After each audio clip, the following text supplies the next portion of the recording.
All right, so you got yourself a really cool helmet and you're thinking to yourself, I'm gonna go out there and get some really cool POV track footage. But it's actually a more complicated process than you might think. In this video, we're gonna talk about action cams and helmets and how you can turn your footage from looking like this into something that looks like this.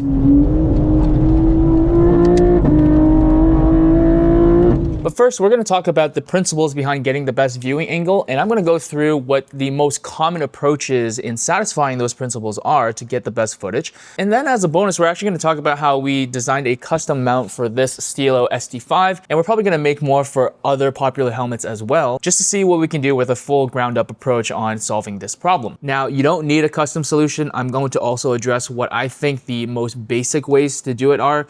Each of them are just going to have a few drawbacks. So in thinking about how to optimize your helmet POV cam, there are 3 design principles. And the first design principle is to keep level with your eyesight. The second one is to think about ergonomics and workflow. And the third is optimize for driver comfort. And our bonus principle is shoot in 4:3. So what do we mean by matching the line of sight?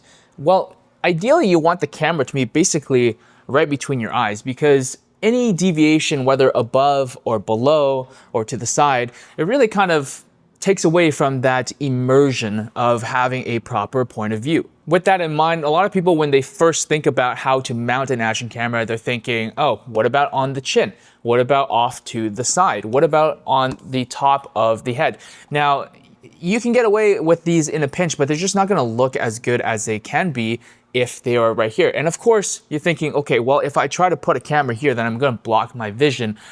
Yes and no. You can kind of get away with it just by deviating a little bit up. You take up a little tiny bit of vision, but you get a much closer match to what your eyes are seeing. Now, when we're talking about ergonomics and workflow, what I really mean by that is, depending on the car that you're driving, you may not actually be able to put the camera in certain places. So for example, up at the top might be a no-go depending on how tall you are and how low the seat is and how low the roof line of the car is going to be. The other area that tends to be a no-go for race cars, especially ones with a halo containment seat, is off to the side. If you put a camera off to the side here, you're going to bump into the seat pretty much immediately. The second part of the principle in terms of workflow is that when you're thinking about these action cameras, they're usually only good for maybe half an hour, maybe a little bit more than that. So between sessions, let's say you're doing an HPDE or a time attack, you're going to need to be able to disconnect the camera easily and to be able to charge it. The other thing that you'll need to be able to do is to locate the record button very easily when you're going out. One of the worst things that can happen is just you completely forget to turn it on, or you thought you pressed the button and it didn't actually actuate. So the third piece is driver comfort. And you know, for some people, this may actually be the most important thing. And what I tend to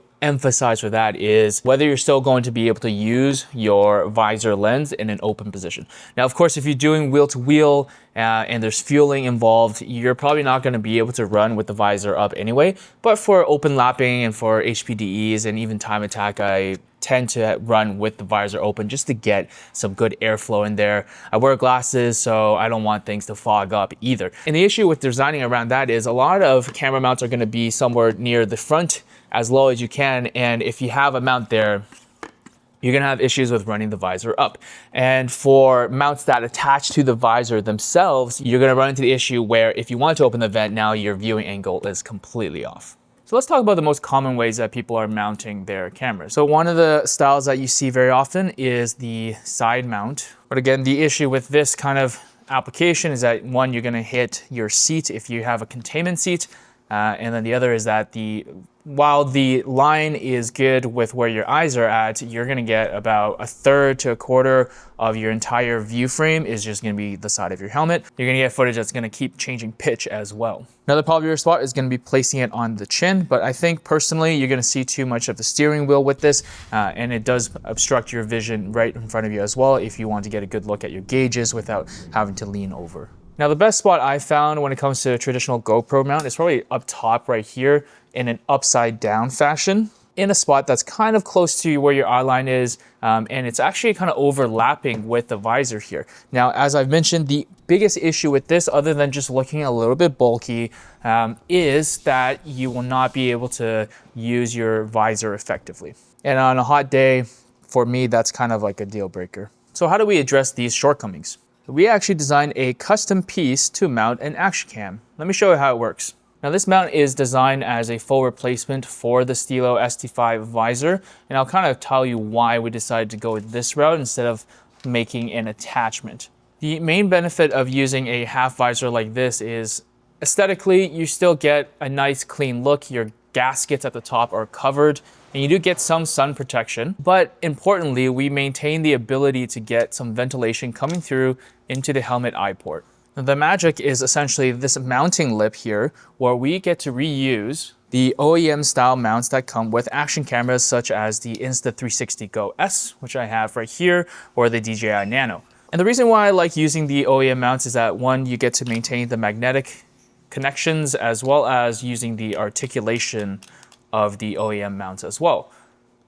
Just slide that on there in a down position, and we now essentially have a perfectly centered and very low action cam that really looks like it's a part of the helmet design.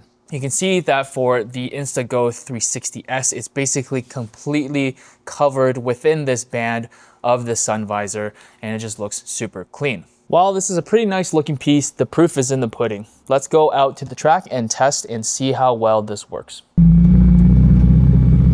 All right, we're about to set off in the Numi FRS. As you can see, the bar for the crash, for the roll cage is right here because the car is set up for 6 different drivers, and I guess I'm actually a little bit taller than most of them. So the seat is a little bit higher than usual. Hopefully it's not blocking too much of the view.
Now on to the bonus section. When it comes to cameras, I would emphasize the ability to shoot in 4:3 aspect ratio. Now, the reason why that's important is that at the same time, you can film for something like YouTube, but also maintain the ability to crop the footage and still get vertical content for your shorts, your reels on Instagram or on TikTok as well. With that in mind, that's why I really like the DJI Nano as a lightweight camera with good battery life with a fairly small footprint on the helmet. So there you have it, a custom piece with some design principles around how to optimize your footage for POV track action. If you're interested in purchasing the print or the print file for this custom track POV visor for the ST5, you can find a link in the description below. We'll also be making these for other helmet applications, and if you have one that you would like us to create one for, just add a comment below and we'll add that to the backlog and hopefully get those out as soon as possible. Thanks for joining us. If you like this content, please drop a like or a comment or consider subscribing to the channel, and we'll see you guys on the next one.